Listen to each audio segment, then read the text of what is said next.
sequência aqui, na página 34 do nosso livro didático, nós vamos falar sobre argumentação ainda. Nós já sabemos que a argumentação é a justificativa, é a forma como você fortalece o seu posicionamento, a sua tese, a sua opinião. Então, quando você apresenta uma opinião, você precisa sustentá-la com argumentos. Você pensa assim? Por que você pensa assim? E aí, quando você apresenta esses argumentos, você poderá ou não convencer o seu leitor a adotar o seu ponto de vista, o seu interlocutor, a pessoa com quem você fala.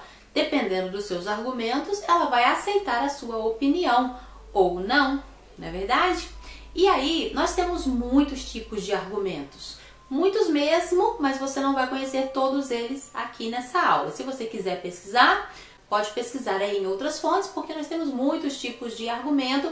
Hoje nós vamos conhecer apenas dois. Um desses argumentos que nós podemos usar é chamado de contra-argumentação. O que é um argumento por contra-argumentação? É quando eu exponho a opinião de outras pessoas. Outras pessoas pensam assim. E aí eu coloco o pensamento, a opinião de outras pessoas e no mesmo momento eu enfraqueço aquele argumento mostrando o que eu penso a respeito dele, como se eu desmentisse aquilo que aquelas pessoas pensam. Quer ver um exemplo? No texto que nós lemos aí, volta no seu texto, lá na página 31, no texto da Alice no Reino do iPad, no terceiro parágrafo, lá pelo meio do parágrafo, tem uma fala do nosso autor que diz assim: para tranquilizar, me dizem que em vez de inibir a leitura, essas várias descobertas tecnológicas vão estimulá-la e que nunca se leu e escreveu tanto como agora. Olha só o que o nosso autor está dizendo aqui. Ele pega uma fala de outras pessoas que estão dizendo que o uso da tecnologia não é prejudicial e que não faz com que as crianças e os adolescentes leiam menos. Pelo contrário, eles estão lendo muito mais agora do que liam antes, quando eles só tinham os livros para leitura. Agora, no universo digital, eles estão lendo muito mais e escrevendo muito mais. Isso é o que as pessoas dizem. Então, ele lançou o argumento de outras pessoas. E logo na sequência, ele destrói esse argumento quando ele diz assim: é verdade, mas... Olha aí a conjunção adversativa trazendo uma oposição. Tá vendo? Mas, em geral, é uma leitura efêmera e descartável, é superficial, para obter informação instantânea, não entendimento, num processo que desenvolve mais o reflexo do que a reflexão. Ele diz que as crianças, os adolescentes estão realmente, como as pessoas dizem, lendo muito mais, escrevendo muito mais, mas não absorvem aquilo que leem porque não têm um tempo de fruição e de reflexão a respeito das suas leituras. Então, esse é um modelo de contra-argumentação.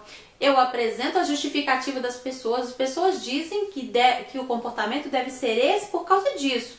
Porém, aí ele contra-argumenta.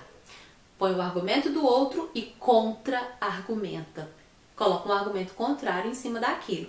Quando ele destrói o argumento de outra pessoa que ele mesmo lançou no texto dele, ele fortalece o texto dele. Ele faz a gente pensar que realmente a gente lê muito, escreve muito fazendo uso das tecnologias, das redes sociais, dos canais de youtuber, dos blogs, enfim. Nós lemos muita coisa, mas o que a gente tira de proveito de todas essas leituras? Nós escrevemos muito nas redes sociais, vocês escrevem muito, mandam mensagem o dia todo. E no que isso tem melhorado a sua fluência na escrita, o seu uso da língua portuguesa? No que isso tem melhorado no seu aprendizado? Ele coloca isso em questão e ele faz a gente refletir a respeito dessa leitura e dessa escrita. Será que é realmente proveitosa? Isso é um modelo de contra-argumentação. Outro tipo de argumento que nós temos é o argumento de autoridade, também muito válido, muito utilizado e talvez um dos argumentos mais fortes. Porque quando nós usamos o argumento de autoridade, nós estamos trazendo a opinião de pessoas que entendem do assunto, que dominam aquelas áreas do conhecimento para reforçar o nosso ponto de vista e a nossa opinião. Quer ver um exemplo? O nosso exemplo está aqui no texto da Alice no Reino do iPad, lá no último parágrafo, no finalzinho do texto, o nosso cronista aqui, o Zuenir, utiliza um argumento de autoridade. Olha que argumento é esse. Ele diz assim: quase 4 séculos depois, pode-se afirmar, por exemplo, que uma obra como a de Shakespeare, entre aspas, alterou a própria natureza humana, como escreveu Harold Bloom no seu livro Gênio. Ele está citando uma fala de quem? Do escritor Harold Bloom. Quando ele cita uma fala do escritor Harold Bloom, ele está reforçando a opinião dele.